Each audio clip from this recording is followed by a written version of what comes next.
about this topic, sound and silence music in New York in the last sort of 100 years, picking composers to focus on was a challenge, and I do want to give you guys a little bit of historical sort of perspective on things before we start, which is why the example that I have up is actually, it's dated 1913. Of course, the footage is from earlier than 1913, but that's sort of where we're going to be beginning our journey, talking about Rousselot and all of his strangeness.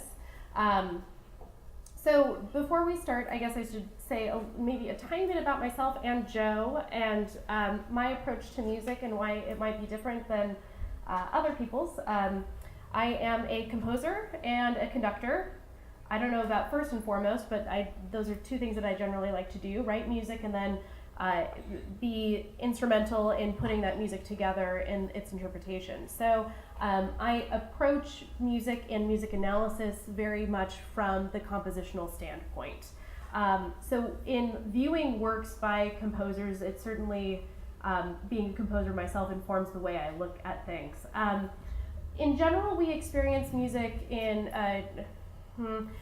five categories, and I'm going to just kind of give you glossary definitions of them so you can keep speed with what I'm talking about. I'll try to get not so jargony, but in music, the first thing we generally tend to appreciate is rhythm, first and foremost. If I am teaching a music appreciation class, I start with rhythm because rhythm is sort of the heartbeat and pulse of the piece of music and where our attention tends to gravitate. In the 20th century, we have a great amount of experimental attitude that happens specifically in the dynamic and the area of rhythm, which we're going to explore through the works of John Cage, Rousselot, David Lang, Steve Reich, Philip Glass. I've added Lou Harrison and Harry Partch and a couple of other key composers. So we think about rhythm first and foremost, and I've just realized I didn't introduce Joe. Sorry, Joe. Before I get, sorry, Joe. Joe, nothing really happens without Joe. It's true. So I have, of course, some pre-recorded musical examples, but what makes music truly special is, of course, someone performing it in front of your face. And Joe is providing that. He is the principal conductor of the principal percussionist, although you might want to be the conductor, I suppose. The principal percussionist of the ensemble I run, the Curiosity Cabinet. I have written many a piece for Joe. Yeah. Yes. I think I have 3 solos that you wrote me. Yeah. Many notes written for Joe. When I was able to put together this lecture, it very naturally came to me that I was like, oh, let's have Joe be a part of actually demonstrating some of these techniques. So while I come from the background of composition, Joe comes from the background of performance on percussion. So just because I do want you to say something. Do you want to talk about that? Yeah, a little bit. What draws you to percussion more than any other instrument, or why did you? Yes. This is great, actually. I just got back from teaching arts residency, and so I have an answer prepared for this. Good. And then I actually started life as a pianist. I was a piano player until I was 15. Piano's great. Piano's really fun. It just was not my axe. I found that sitting in a room by myself for too long would make me even crazier than I already was.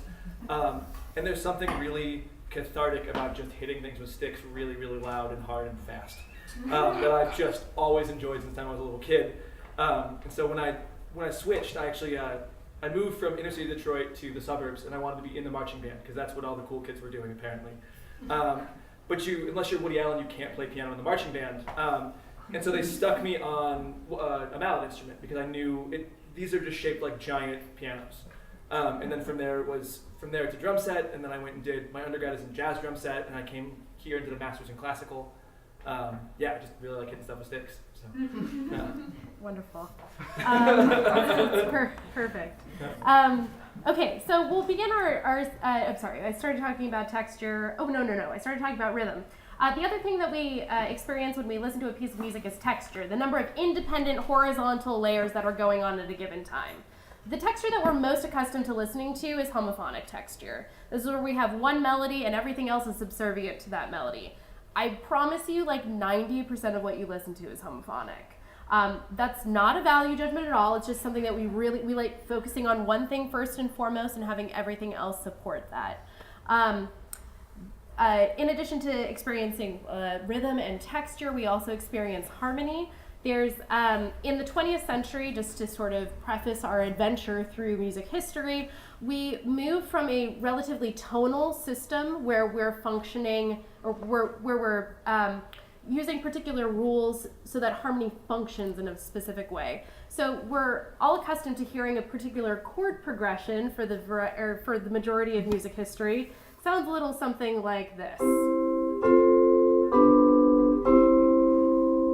nice 1-4-5-1 progression with a lot of wonderful voice leading. That system dictated music from the Baroque era to the very end of the Romantic era.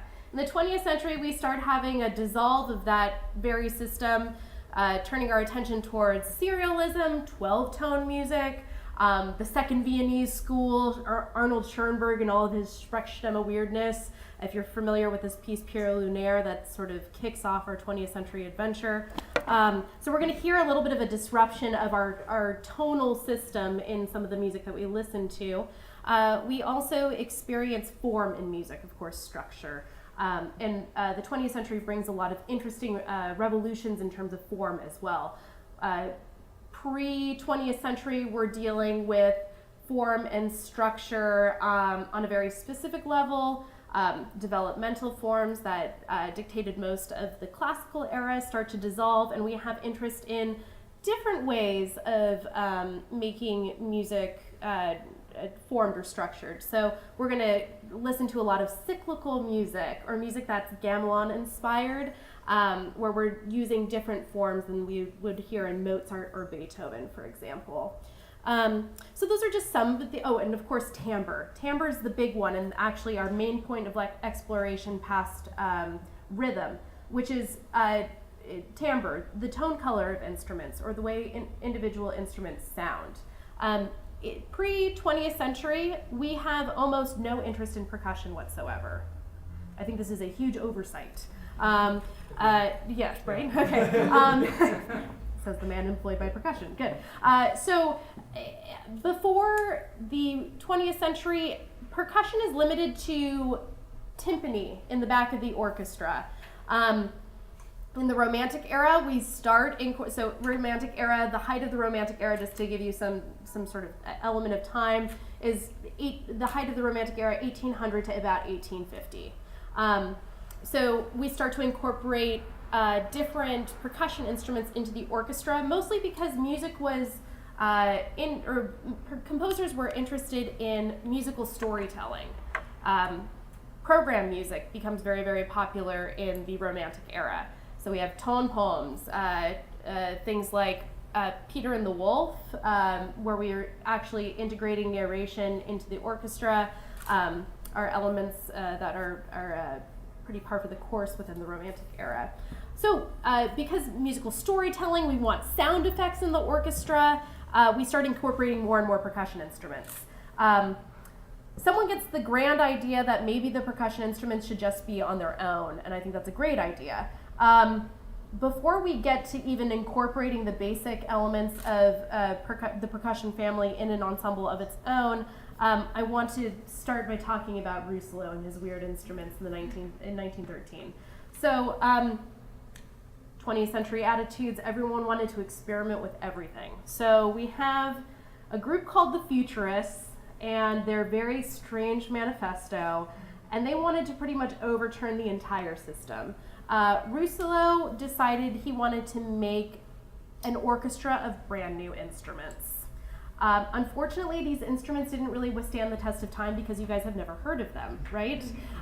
They aren't necessarily the prettiest sounding instruments that have ever existed, but I do want to show you let you listen to the fabulous instruments of the Futurists and what kinds of sounds that they were interested in creating. I'll also tell you at this point that I'm going to be the world's worst DJ today, which means that I'm not going to play any example all the way through. It's okay if you never want to take me on a road trip. I understand. That makes me, you won't hand me the controls to the music for prolonged period of time. But so these are, I can make this playlist available if anyone wants to listen to these examples in full. But here's just a little taste of Rousselot's strange instruments. As you can tell, they're supposed to all look very related to one another. They're an instrumental family.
Behind these instruments, or at least creating these new instruments, was the question, does anything need to be particularly melodic?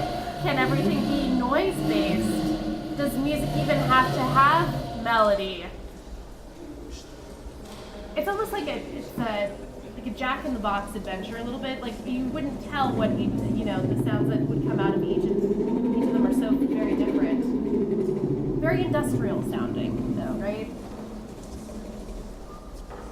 There's been an interesting project to write new works for these instruments. It has been done. There's not a great variety in these pieces of music, I'll have to say. And these are only some of Rousselot's futurist instruments, but just to give you an idea of what they were up to in 1913, of the many things. Hot on the heels of Rousselot was George Antheil, who, gosh, poor guy, did not have a great success with his first piece, Ballet Mécanique. So Ballet Mécanique is arguably, musicologists sort of argue whether Ballet Mécanique or Varèse's Ionization is the first piece of music that's written for percussion ensemble. There's reasons why, essentially, Ballet Mécanique has a whole other component with it. It's a film, an experimental film. Looks a little something like this. And sounds a little something like this indeed.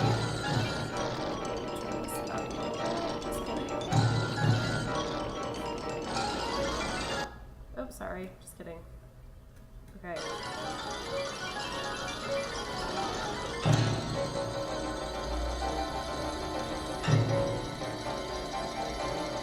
So, Ballet Mécanique, written in 1924, features just percussion instruments.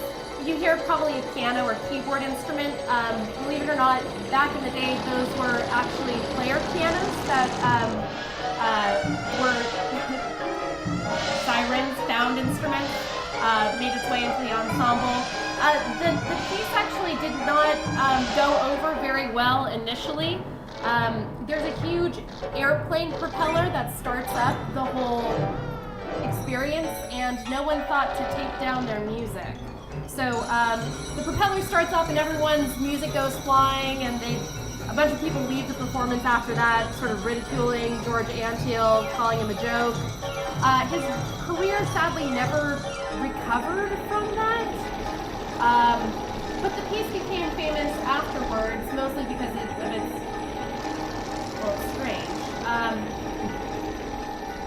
1924, still dealing with silent film at this point.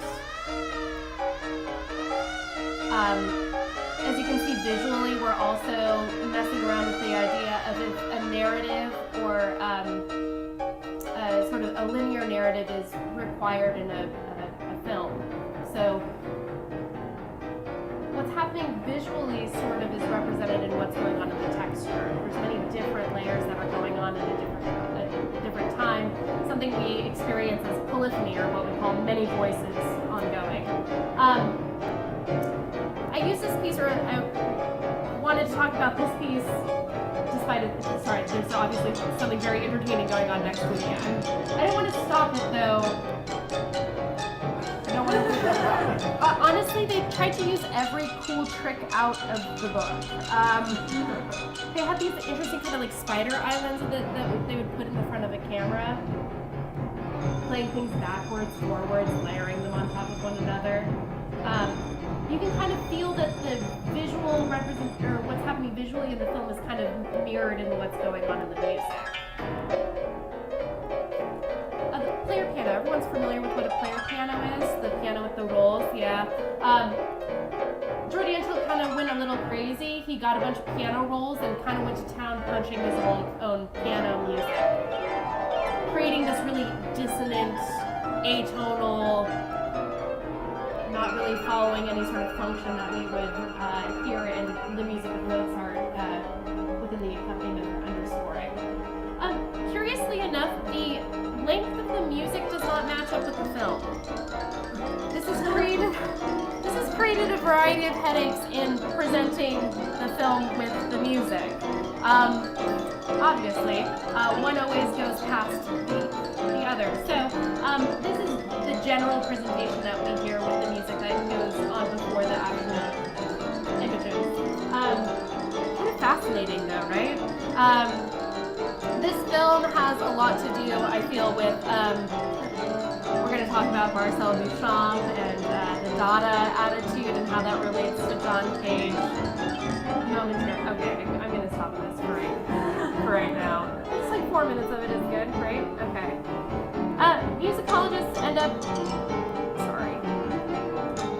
Musicologists somewhat needlessly argue between this and ballet mécanique and ionization, written I think about four years later as being the first percussion piece.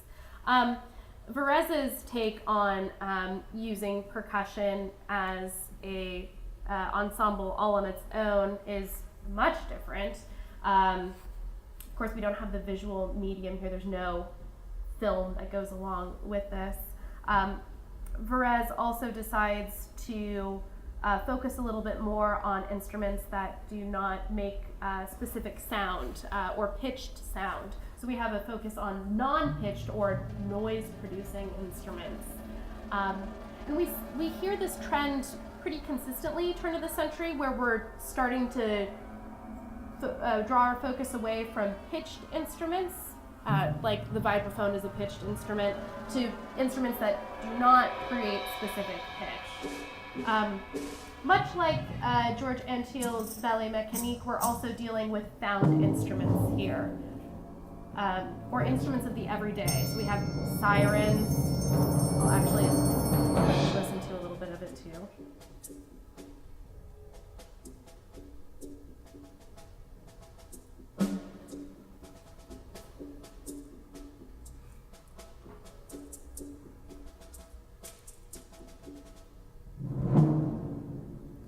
Instrument you may not be familiar with, the lion's roar.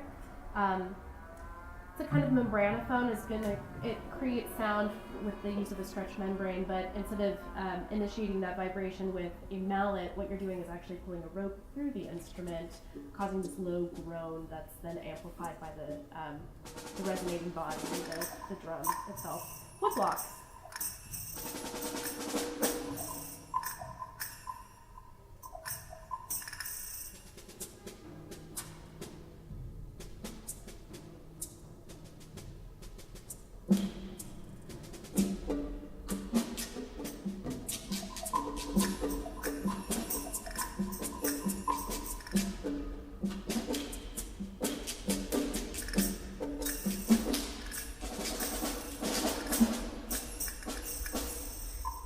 Pierre Boulez, looking very serious about everything. Fortunately, Pierre Boulez passed away, so I should probably not say anything, but he was definitely one of the biggest and most important interpreters of 20th century music. Had such an amazing ear. and scary accuracy.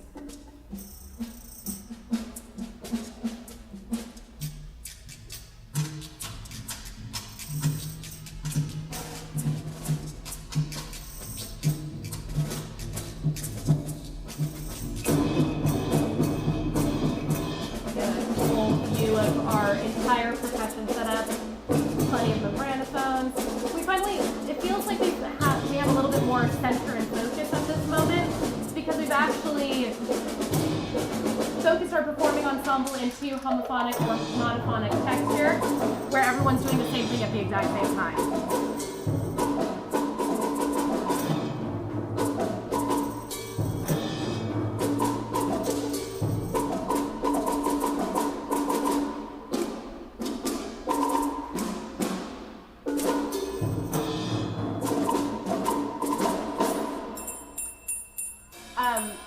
Metal pipes, in fact, we're going to revisit a piece by composer David Lang that makes use of metal pipes as well. So originally we heard it in the 1920s. Sirens, not as interesting to look at, I guess, in the video, but...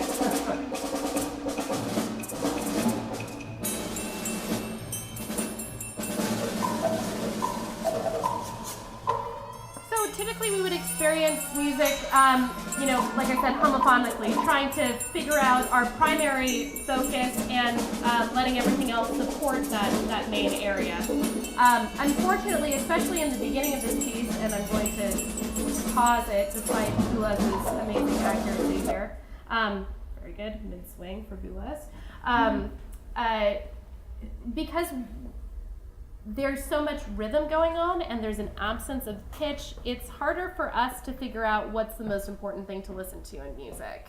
And that, us merging from homophonic texture into something that's more polyphonic is an attitude that we're going to hear in works like by the minimalist composer Steve Reich and Philip Glass in terms of this kind of multi-layered texture, moving away from one thing being most important to many things being important to contributing to the overall whole of the piece. So that's just, I guess, a little bit of historical background that gets us into the 20th century, or at least the beginning part of it. Yes. Yes, of course. One neat piece, and with that piece in particular, I played that in undergrad, grad school. That's every percussionist who is worth his salt has to play that piece at least once. Yep. But I was, and this started in the late Romantic era. Percussion is kind of the great equalizer when it comes to different cultures. And that's sort of like in composers' search for different timbres, Western composers' search for different timbres, they plunge the depths of many different cultures. So you see claves, which are originally Spanish and North African. You see temple blocks, which are originally Korean. Wood blocks and snare drums and stuff, those are Western European. Right. Did I jump the gun on that? No, that's fine. And speaking of that very thing, the idea of the fascination with the musical other, that starts in the Romantic era. With all sorts of weird interpretations of what the French think the Italians are like in music. Oh gosh. Or what the... Anyway, there were lots of strange things like that going on. So there's a couple novelty factors at play, but yeah, Joe's totally right in pointing out that there are instruments of many different origins here, and they finally kind of had their conglomeration point at the very beginning of the 20th century. I crack up every. Do you see the claves that are playing over the wood? Yeah, okay, good. Sorry, there's one part in here where an instrumentalist doesn't have time to change instruments, so they actually play an instrument with another instrument, which I think is quite hysterical. It's like playing a violin with another violin. Anyway, so that's a little bit about Varese. Varese is such a cool guy. I guess he's not technically a New York composer, but he did spend a good amount of his time here and was, I don't know, kind of like Stravinsky. He threw someone out of a window here, didn't he? That makes you a New Yorker, right? That makes you a New Yorker. Yeah, that's good. If you throw someone out of a window here, that's how your residence is established. Okay, good. Skipping ahead a little bit of time, we'll talk about John Cage because I'll be really sad if we don't spend a lot of time on him. I love John Cage. So, how many of you guys know about John Cage? Okay. Enough of you to... So hopefully you've all heard John Cage speak. All right. Yeah, it was a great impression. It was a really good impression. But I think before I even talk about Cage, we're gonna just listen to Cage for like 4 minutes, talk about whatever Cage wants to talk about. And I mean that so kindly, I truly do, because if John Cage was still alive, I would invite him over to my apartment for tea all the time, and just to hear him talk. Truly, he could talk about nothing and often does. So, so here's just a little bit about John Cage, what he thinks about some areas of music, not everything, and then I'll deconstruct him a little bit as. When I hear what we call music, it seems to me that someone is talking, and talking about his feelings or about his ideas of relationships. But when I hear traffic, the sound of traffic here on 6th Avenue, for instance, I don't have the feeling that anyone is talking. I have the feeling that sound is acting. And I love the activity of sound. What it does is it gets louder and quieter, and it gets higher and lower, and it gets longer and shorter. It does all those things which I'm completely satisfied with that. I don't need sound to talk to me. We don't see much difference between time and space. We don't know where one begins and the other stops. So that most of the arts we think of as being in time, and most of the arts we think of as being in space. Marcel Duchamp, for instance, began thinking of thinking of music as being not a time art, but a space art. And he made it a piece called Sculpture Musicale, which means different sounds coming from different places and lasting, producing a sculpture which is sonorous and which remains. People expect listening to be more than listening. And so sometimes they speak of inner listening, or the meaning of sound. When I talk about music, it finally comes to people's minds that I'm talking about sound that doesn't mean anything, that is not inner, but is just outer. And they say, these people who understand that finally say, you mean it's just sounds? Thinking that for something to just be a sound is to be useless. Whereas I love sounds just as they are. And I have no need for them to be anything more than what they are. I don't want them to be psychological. I don't want a sound to pretend that it's a bucket, or that it's a president, or that it's in love with another sound. I just want it to be a sound. And I'm not so stupid either. There was a German philosopher who's very well known, Immanuel Kant, and he said there are two things that don't have to mean anything. One is music, and the other is laughter. Don't have to mean anything, that is, in order to give us very deep pleasure. Oh, you know that, don't you? Of course, I The played sound the excerpt experience, right? which I prefer to all others, is the experience of silence. And the silence almost everywhere in the world now is traffic. If you listen to Beethoven or to Mozart, you see that they're always the same. But if you listen to traffic, you see it's always different. So that's again, that's just a little, sorry, we won't go on to Merce quite yet. So that's, isn't he charming? Don't you want to invite him over for dinner? So what I love about Cage is that he never really took himself too seriously. And he was always happy to laugh about things and get people to question music and sound and silence in new, novel, innovative ways. So there's a couple of Cage pieces that I want to introduce you guys to. I think probably, do you want to start with the 1/4? Yeah. Okay. Yeah. Yeah. So Joe's prepared a piece called 1/4. It was written towards the later part of his life in 1990. He passed away in 1992.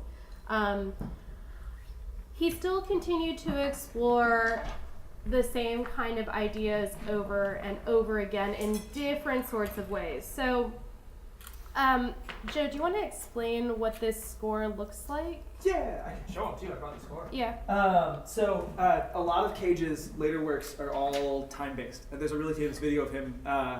It looks like he's just making tea, but he's doing these very specific and elaborate things on this radio program.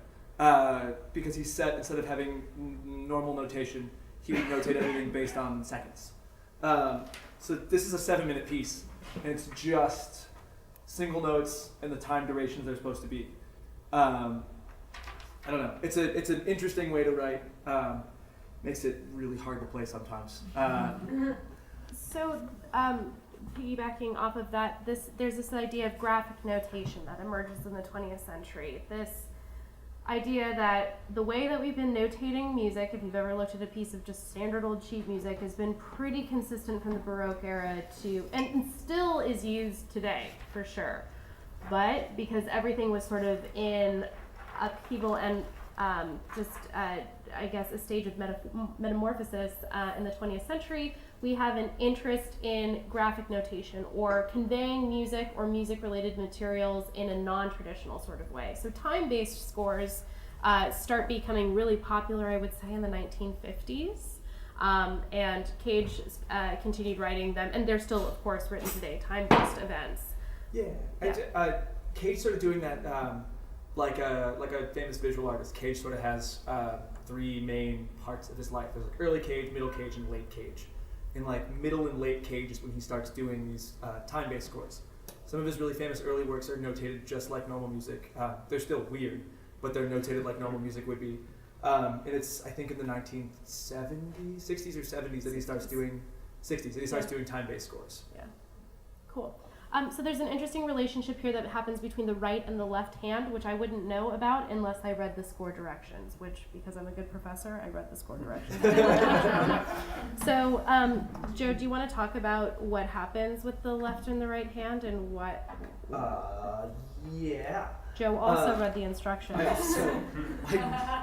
I perused them. Everyone reads instructions. So the piece is essentially, there are 8 sounds in the right hand and 6 sounds in the left hand. You can see he's even notated it that way, that this is the right hand, this is the left hand. He then, of course, in true Cage fashion goes, but if you have to, have one hand help the other, that's okay. He's a very forgiving composer. But that's sort of what the piece is supposed to be. And the time durations are either the sound needs the sustain for the entire time period, or it needs to be struck once and done. And those are the only instructions really given. Was the stuff on the left side of the score needs to start with your left hand at least. The stuff on the right side of the score needs to start with your right hand, and just make sure you're watching the clock. The other thing that I will say is that because of the way the score looks with this left and right hand divided aspect, we should feel something of that in the interpretation of the music. Oh, we should. Yeah. It's going to happen now that I've mentioned it. You definitely should feel that, yeah. Without further ado, I will let Joe perform 1/4.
That was excellent. Would it sound the same tomorrow? Excuse me. Yeah. No. No. No. Who else would I be asking? It's a class. I don't know. Okay. Fair. Okay. So the piece would sound. I've done some very specific things and written my own notation, and so I can perform it the same way more than once. But would it sound exactly the same? No. It would be different every single time. There's small, minute differences. There's dynamics. There are no dynamics written, so all the dynamics are up to me. I could have played everything in double forte. My arms would have fallen off, but I could have played everything in double forte. That would have been very uncage of you, I feel. Yeah, it's after seeing that, I just didn't seem right. Yeah, or even it doesn't even really specify what instruments I have to play. Right. I decided to do it on a drum set because I love drum set. It was just find 10 things.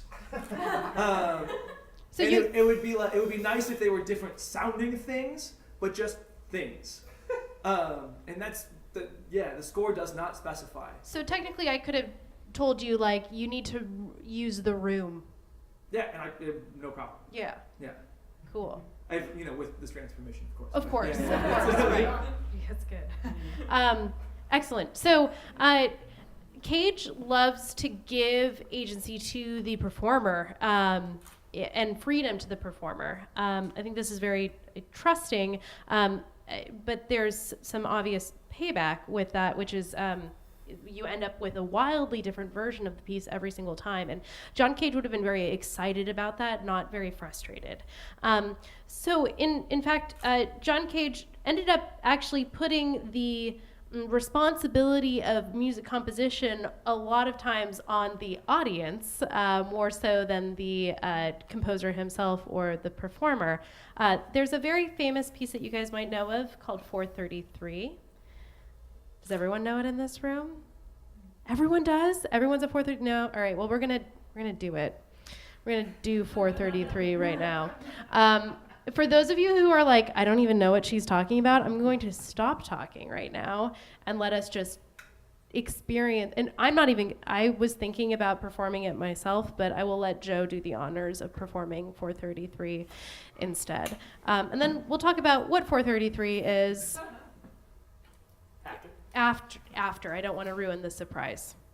So, 433, written in 1952, is decidedly from the early mid part of Cage's career. So, without further ado, Joe, you let us know when we begin 433.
of the drum set without making sound. That is really not easy. Oh gosh. Okay. So 433. I have to read a quote by John Cage about this piece.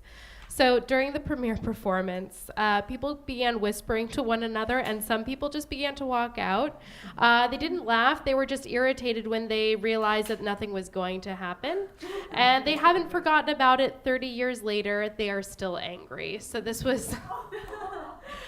I love it. And whenever I teach this, someone in the room is usually really, really angry about it.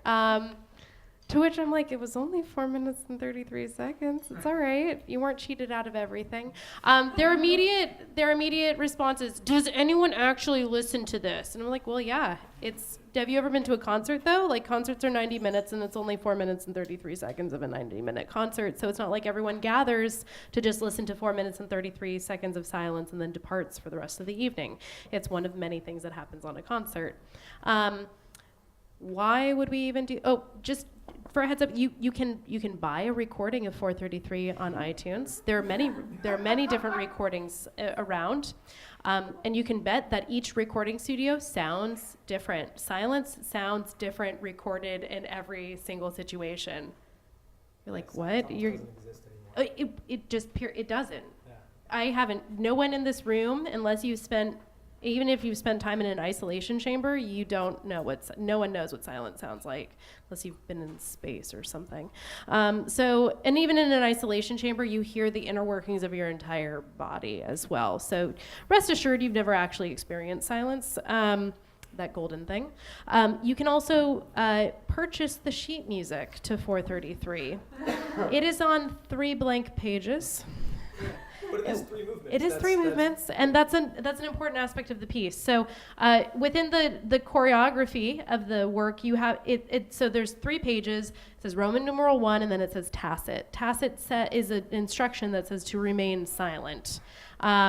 And you're to remain silent for all 3 movements of the multi-movement piece.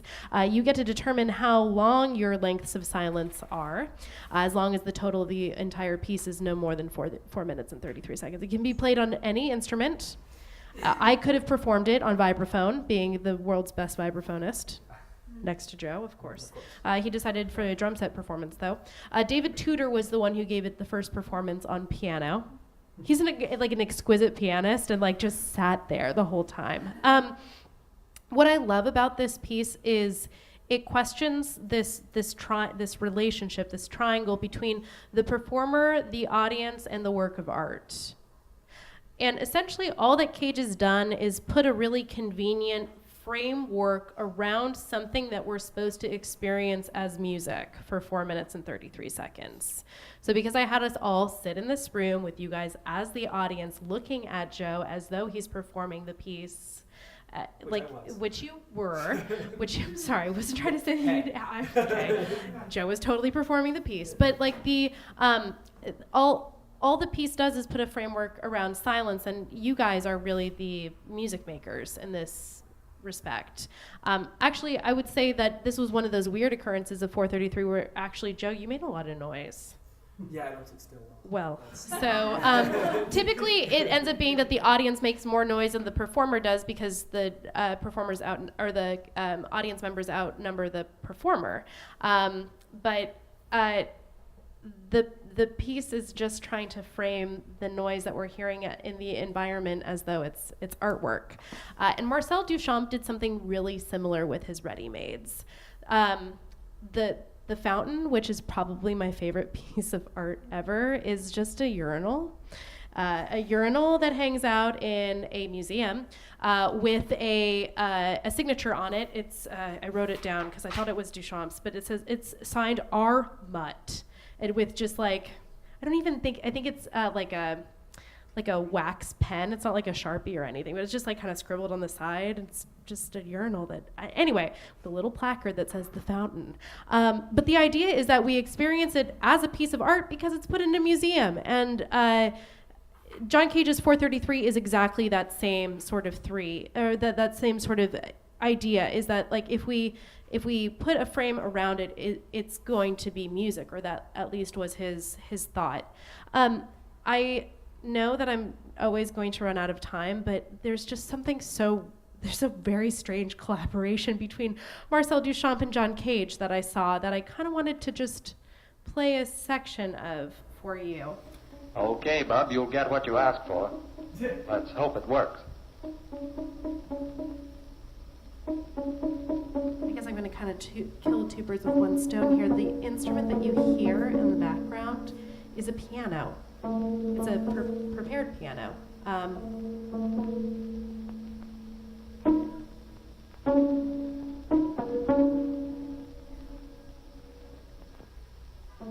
John Cage was really into the idea of questioning almost everything. In a funny, like, not annoying way, which I like. There's plenty of books of his writings which, when I assign them to my students, they're like, this was weird. I'm like, yeah, it's like part poetry, part performance art, part philosophy. Sort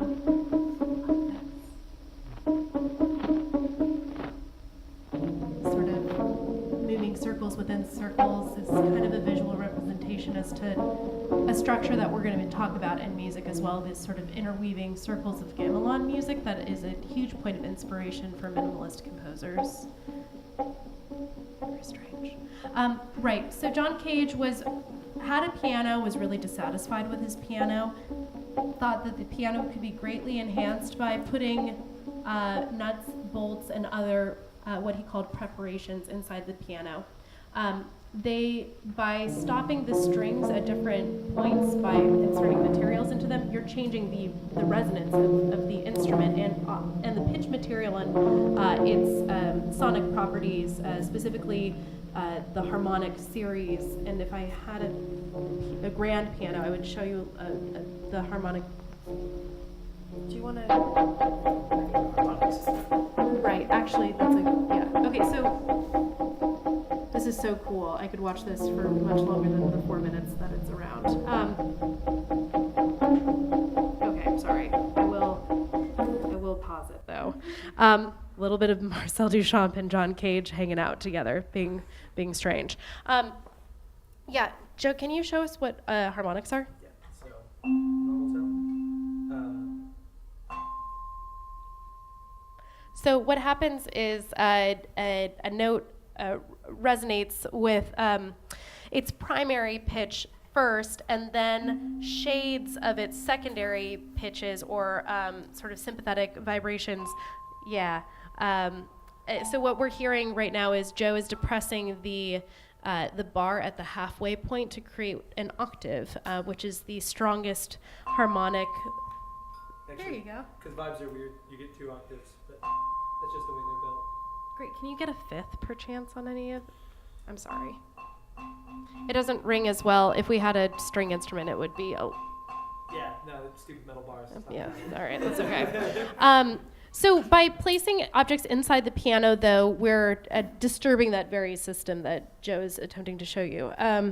So gamelan music has this sort of alternate sound to it because of the way that the metal bars actually resonate. It's not with our specific harmonic series in mind, but something that sounds slightly detuned. And John Cage was able to get that kind of a sound with his invention, the prepared piano. There are other composers who really went to town in creating other instruments, talking a little bit about that sort of Rousselot technique. Harry Parch, okay, I'm going to play this in full. It's only 1 minute and 45 seconds. This was made as a instructional, informative video in the 1950s about new music that was happening in the 1950s. So it's a document of itself. Okay, so enjoy this.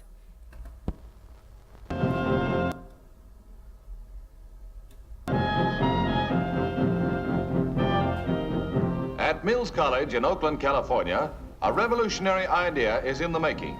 Students of the new instruments and composer and designer Harry Parch create weird and unique music on cloud chamber bowls derived from atomic research and a kithara of 72 strings. The diamond marimba.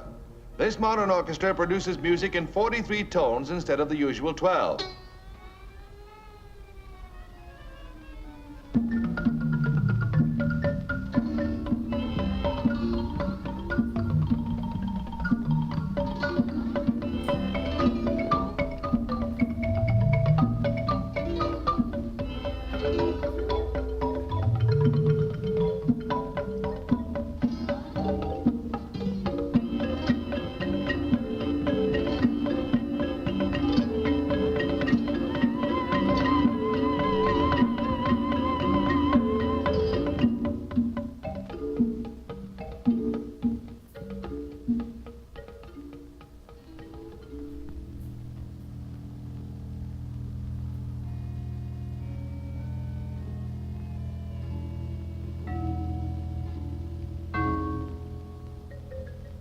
I'll tell you that the problem with making your own. This is one result of Parch's 30 years of search for the elusive tones that exist between the notes on a regular piano.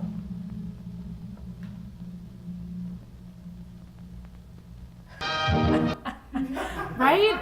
Oh, sorry. I got really excited when I found this. I was like, this is so strange. Whose head? Not any stranger than this, though.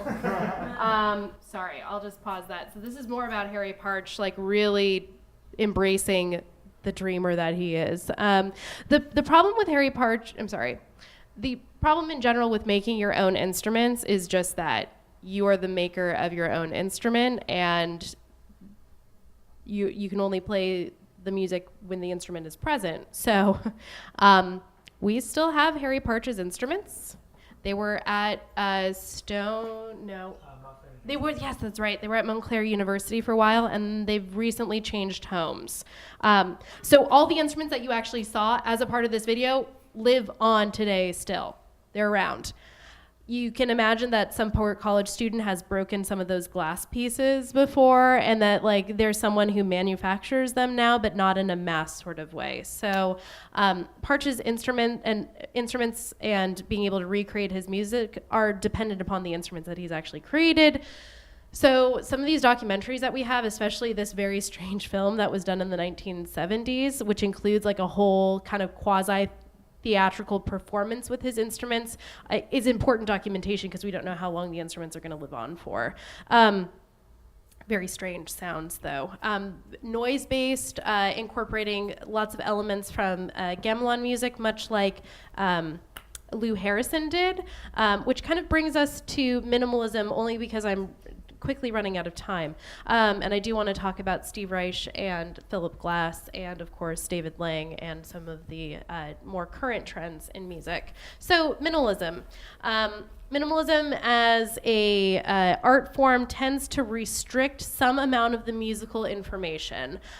Typically, this means restricting melodic content or making melodic content be more harmonic and having many harmonic layers going on at a given time, or many melodic layers, and letting things happen in cycles versus our traditional experience of music of melody plus accompaniment. In terms of Steve Reich, there are a bunch of pieces that I would love to talk about. Steve Reich and Philip Glass, both minimalist composers. Steve Reich is most well known for, I think, incorporating the use of phasing within his pieces of music as a compositional procedure. So phasing is when we start two lines of music at the same time, and one either gradually pushes forward from a line that stays consistent, or can push forward in units. His original piece that utilizes phasing, well, there's two pieces. There's clapping music and piano phase, but he utilizes phasing in different works, like music for pieces of wood. So that was written around just a year after clapping music, and it's just that. It's music for, how many percussionists? 6? 5? 5. Music for, so it's 5 percussionists. They each have a block of wood and 1 mallet. Yeah, it was originally African clavinets. Cool. Yeah. Yeah, I didn't know that. Surprise. I learned things. Yeah. Good. So, Joe, why do you like pieces of wood? So this piece is neat. Normally I don't play it by myself. I'm missing a couple pieces of this. It's another piece where, yes, it's supposed to be played as pieces of wood, but it can be played on other things. I like it in the same reason I like clapping music, is it sort of illustrates phasing one note at a time. And so it starts with he sort of stole this bell pattern from a Ghanaian drumming idea that's just 1, 2, 3, 1, 2, 1, 2, and then takes that and twists it and molds it and phases it. The neat part about this, as opposed to clapping music moves in units, and so that 1, 2, 3, 1, 2, 1, 1, 2 just shifts over like one beat every time. With this, it's actually the pattern will be completely flipped already, and I'll just be building it one note at a time, and I think that's cool. Yeah. Yeah. So it means that most of Reich's music has a strong sense of organic unity. He makes a lot out of a small idea, and phasing is one way that he can kind of tease out more ideas out of a central one, which I think makes him a different composer, a sound different than Philip Glass. But yeah, do you want to play a little bit of? Should I do a shortened version of it maybe? Yeah. Okay, cool. Normally, every time I add a note on so my left hand's gonna have the whole pattern the entire time. My right hand will always have a different, like the pattern completely flips, so it's totally opposite, but the same pattern. Normally, the right hand is supposed to add one note every 8 cycles or 16 cycles. I'm gonna go a little bit quicker just for the sake of time.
Sweet.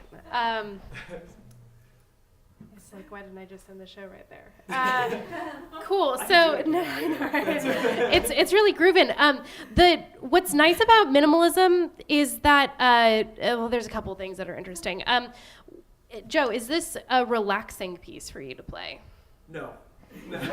Can you? Kind of. There's like not to be too Buddhist about it. There's like a Zen element to it, where if you're actually counting the numbers the whole time, it's just not going to happen. But there's something meditative about just whacking the crap out of these things that like sort of gets you in a mindset. Right, but actually, if I did the phases for longer, you would all feel that too. If everything's going 16 times before it changes, you really get yourself, and every new note is like a whoa. Right, and that's something that's pretty standard, I would say, in Reich pieces, is that like the introduction of a new idea comes at the time where you're just getting used to the element of repetition.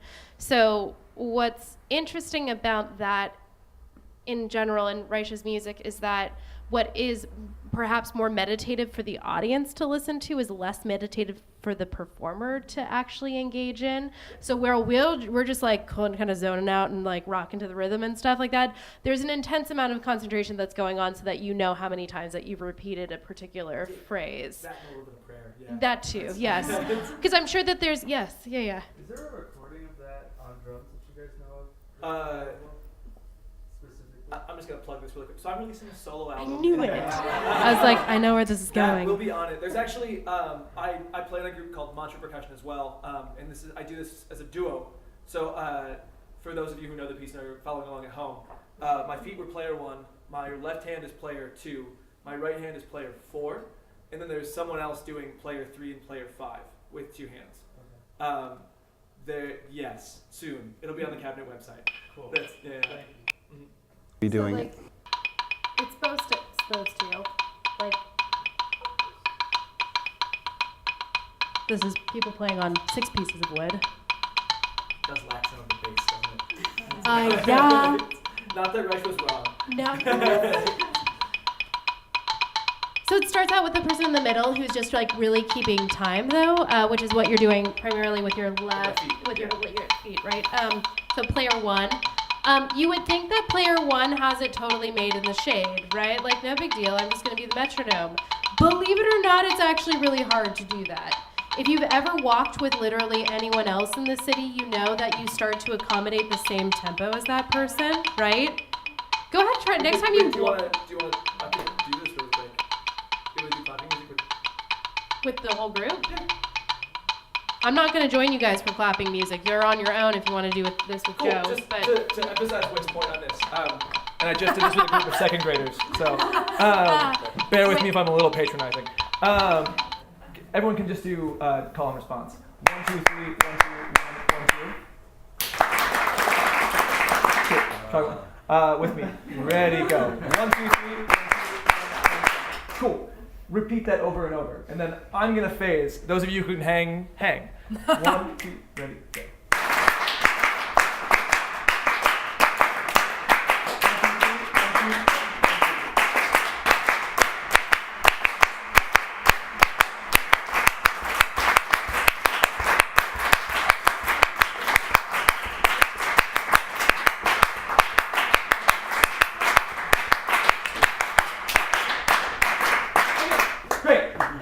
So that's what it feels like.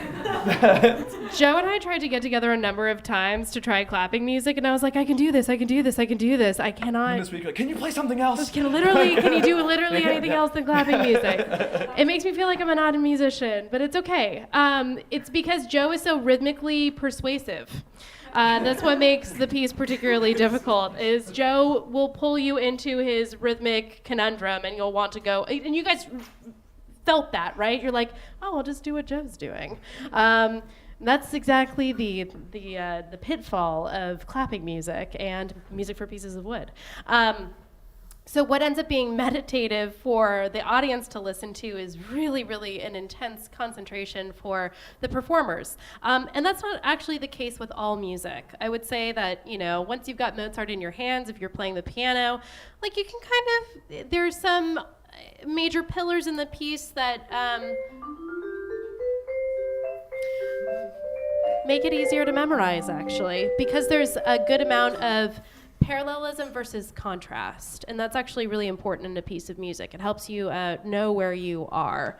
In the case of clapping music, there's so much that's similar that making the distinction for things that are different is a lot trickier. So that's just a little bit about, well, you can obviously do so much with rhythm. As the piece continues, the length of the performance varies a whole bunch too. This one happens to be 10 minutes. Depending on the number of repetitions you do, it can be longer than 10 minutes.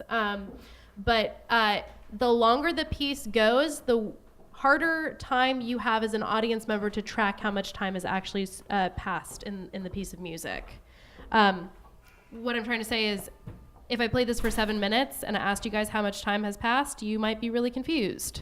You might be like, 25 minutes, my entire life? I don't know how many minutes have actually gone. It's because we like melody. We know how long melody typically takes by the number of repetitions that melody takes in a piece of music. We're able to kind of parse out how much time has passed. When you take away those hallmarks or those pillars, your perception of time is radically different. And Philip Glass uses this kind of technique too, this element of minimalism and repeating cycles, but instead of using phasing, he tends to gravitate towards additive and subtractive compositional procedure, meaning we're taking a main basic line and we're adding systematically to it and subtracting from it. In the case of 2 pages, which I'm going to make Joe play right now, 1 page of 2 pages. So 2 pages is indeed 2 pages. It includes 1 idea. This is so fun. It involves 1 idea and then systematic additions and subtractions from it. Do you want to maybe just do? Just like the first. Yeah.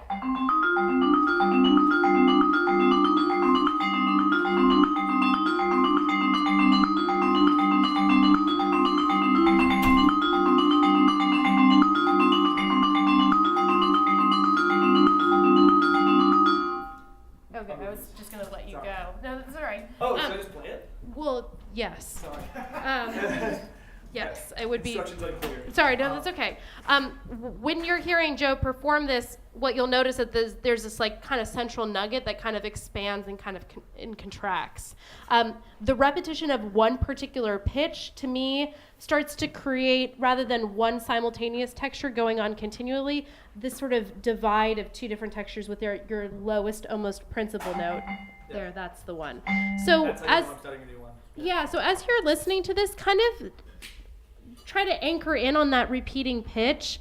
And sorry, I know it's kind of a lot on your, okay. And how you might start to distinguish melody from accompaniment, or rather than having it just be one monophonic or single voice texture, how it can be teased out based on listening to it in a different kind of way.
that was great. Do you guys notice that like at some point the layers felt like they were separating, and you felt like a slower ongoing rhythm with like our principal pitch, maybe, I hope.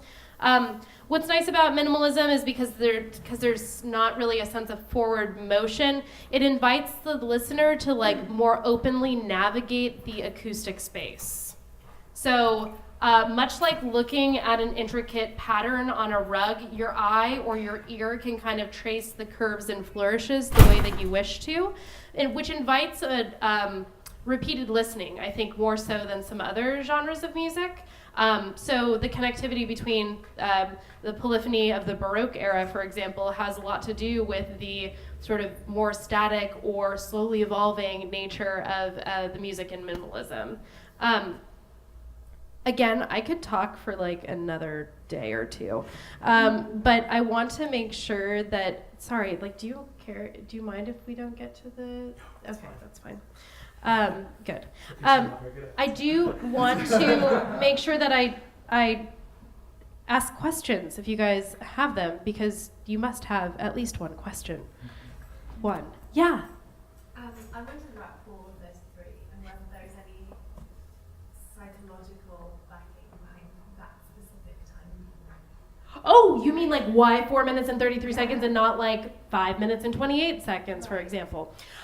Cage was a huge fan of chance procedure, so it was very likely, and I don't know for sure, but more likely than not, completely by chance. Like he would like throw dice, coins, the whole bit, so that he himself was as removed from the process of creating the sound. You kind of got the idea that like he's just there to kind of like barely organize it and to just kind of like throw a frame around it occasionally, and even then it's maybe like a plastic clear one. But 4 minutes and 33 seconds, I betcha is just totally complete chance. I know, right? Wild. He's a fan of the I Ching. Yes. Yeah. Mm-hmm. And sometimes that made a big part of it. Yeah. Oh yeah, in a big way. So like even the pitch collections that he uses, or even in 1/4, the piece that Joe was playing earlier, I'm sure the durations that were listed were chosen by chance. Yeah. Yes. Yeah. This is a fortunately open-ended question. Oh, good. Yeah, exactly. What professors always like to get. I was curious too. This kind of narrative is about what you would call Western art music, or the classical tradition developed, right? And I'm really curious for your thoughts about the tradition of jazz in America and how it kind of informed and was informed by this kind of tradition of percussive music in the Western art tradition. Totally. So like at the time George Antheil was like writing Ballet Mécanique, we start having like the rise of swing music, which is like, what? These things were going on at the same place at the same time. What's wild is like the New Yorker, what I guess started in like the late 20s, and we have that same juxtaposition of like live jazz music in and around New York City, and then all of this weird avant new art music. How did the two correspond with one another? I'm still trying to figure that out myself. I think the main hinge between the two is probably a sense of improvisation, or that feel of spontaneity that's built in within structure. So the typical jazz standard incorporates music that's particularly written out, but also these grand stretches in the middle that account for performers adding their own take to the melody at hand. And I think that that same kind of idea of wanting to let the performer influence the piece is definitely apparent in Cage.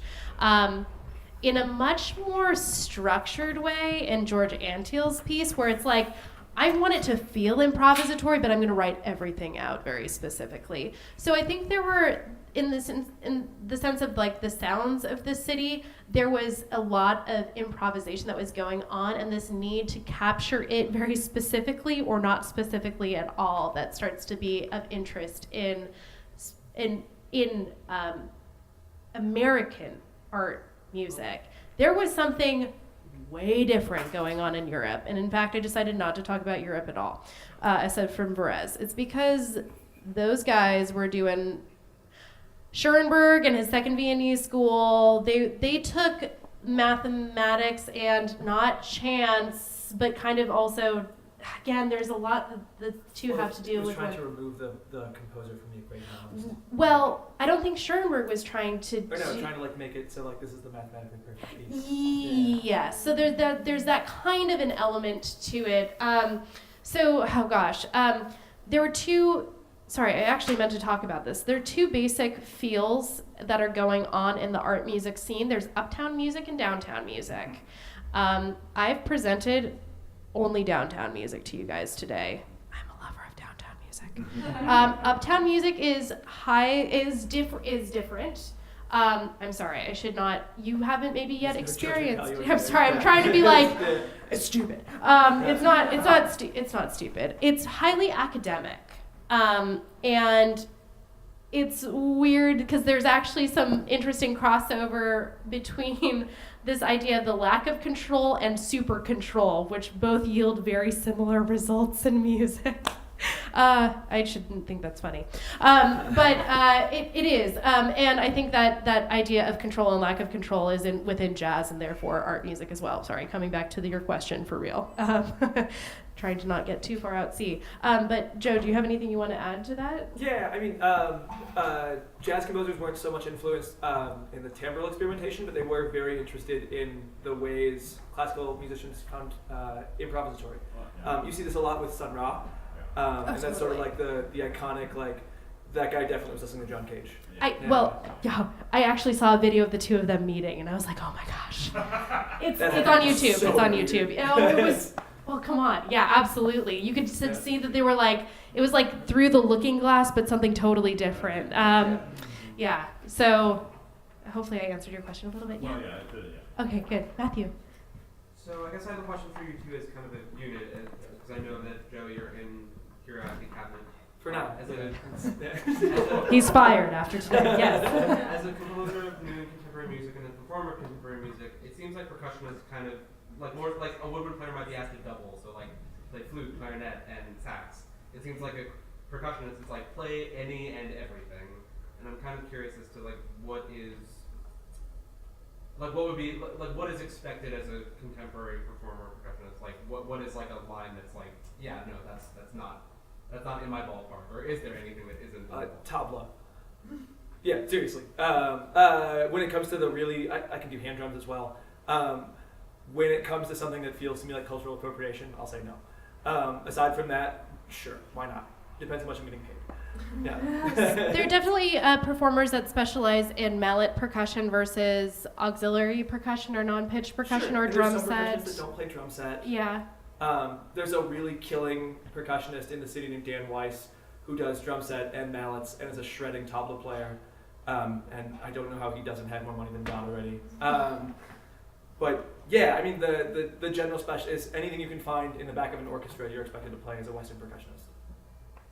Which is kind of cool that percussionists are expected to do a whole lot more than any other instrumentalists. They're also expected to carry all their gear everywhere. Joe has provided everything that you see here right now. Yay!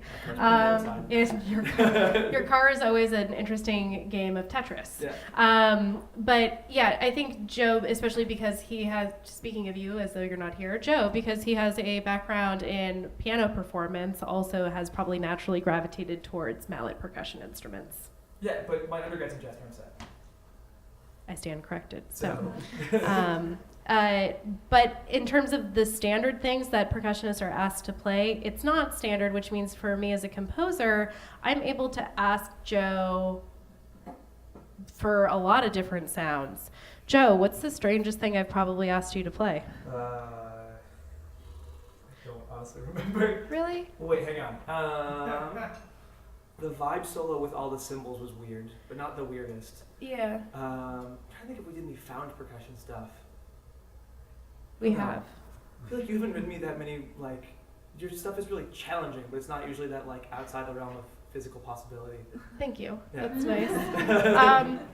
Well, that's the other sort of 20th century mentale is like, is it impossible? If it's not, I'm going to try to figure out a way to play it. And that might include octopus arms at some point from you. I think the weirdest moment I've had playing with the cabinet is having a mostly naked aerialist spinning atop me while I'm playing. That will happen, yeah. That's classic Curiosity Cabinet moment. Yeah, that's cool, but I've done like vibraphone preparations before, for example. So, for example... you can bend pitches on these.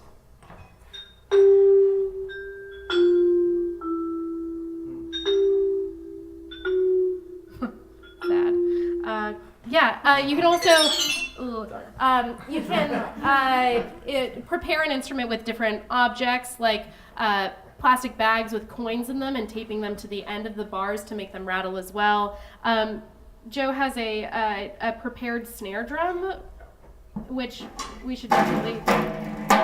Those don't normally go in a snare drum, but Joe has added them for additional sounds. So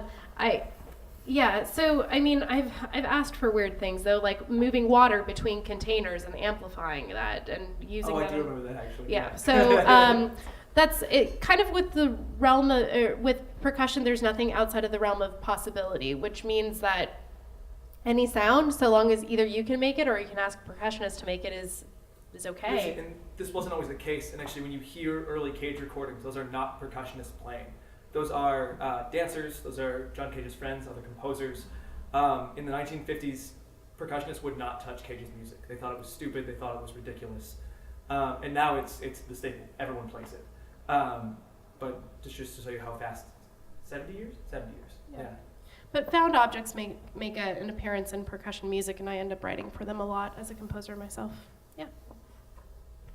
Oh yeah, your drum set. She has a drum set solo for me that has a bunch of found. It's actually got these. Metal pipes. I got at Home Depot. Yeah. Bringing a percussionist anywhere in the city is quite hazardous. You can imagine that all he or she does is like tap on things, especially at Home Depot. Yeah. I do like Home Depot. Yeah, okay, it's true. It's true. It's like every single pipe. It's like, what kind of sound does this make? Which is fun. Any other questions, comments, concerns for me as a composer? Yeah. I'm just following up on the idea of writing for found objects. Yeah.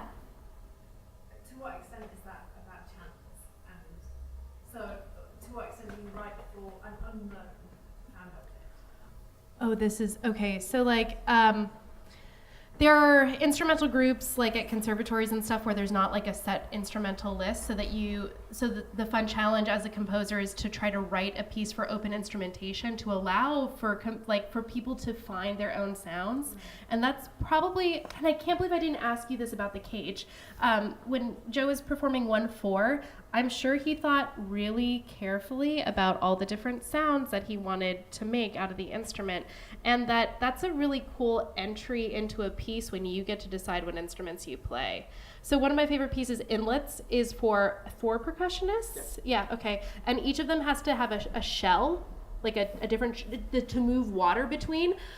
But you can imagine if you're going to play a shell for like 40 minutes, you want like the best shell that's ever existed. So you're going to sound check every shell that's ever, so you're like, oh, do I want a really big shell or a really tiny shell? And like, you're going to like acoustically kind of experience the instrument and be like, I don't like the variety that this, or just it's not as much variety as I would have imagined. So it's this weird openness to literally every single, so when you write for an open instrumentation, you have to be like, can this be played on empty beer bottles? And can this also be played on shells? Or can it, like, is it gonna maintain the same kind of integrity as a piece? I'm a little bit more of a control freak than I think John Cage is. Most people are. Which, there you go. So leaving that amount of chance up to my performers, I don't know if I'm ready for that yet. But over the years, I've gotten less control-oriented and have opened up. I'm looking for like, you are. It's good. Keep going. But there are moments that are really rewarding during the rehearsal process where when I let go of control, someone else does it better than I would have done it. I know I have very little hair on my head right now, but I usually go to my hairdresser and say, please do what you think would look best. This is a lot of trust, but this idea that the same kind of trust exists for a performer, where they're gonna be able to do it better because that's what they're trained to do. Do I trust Joe like that? Sometimes. Yeah, that's safe. Yeah. Kind of as a follow-up, I mean, do you think that John Cage would consider any performance of one of his pieces a failure? No. I mean, it seems like that. Yeah. I have a great story about this actually. That my teacher was rehearsing a John Cage piece in the 90s here. Cage is very old. He came to see Third Construction. And they're up in, if anyone knows it, this top tower of Manhattan School of Music, where it's all these big glass windows. And right at one of the really, really quiet sections, like 5 fire trucks just ripped by, totally just obliterating it. They couldn't hear themselves. They had to like stop. And my teacher was really embarrassed. As a student at the time, just goes, "Mr. Cage, I'm so sorry. We'll just restart it." And he goes, "Oh, I love sirens." So like, totally. He would have been like, wow, there was a simultaneous performance going on while my performance was also going on. That being said, I think that Cage did think that like his piece 433 could be done incorrectly. That doesn't mean that like if it's 4 minutes and 34 seconds it was wrong, but that like if you didn't present it in the way where like the framing device is clear, it's a disservice to the overall piece. Wouldn't necessarily affect the way it sounds. It would just be the concept of it. As long as you're true to the concept, he doesn't care what it sounds like. oh, good way to put it. There you go. Yeah, I would say that's a very concise way of putting it. Yeah, as long as you honor the concept of the piece, he's totally cool with that. Even if it's like not exactly quite on, his room and acceptance of error was quite forgiving. Yeah.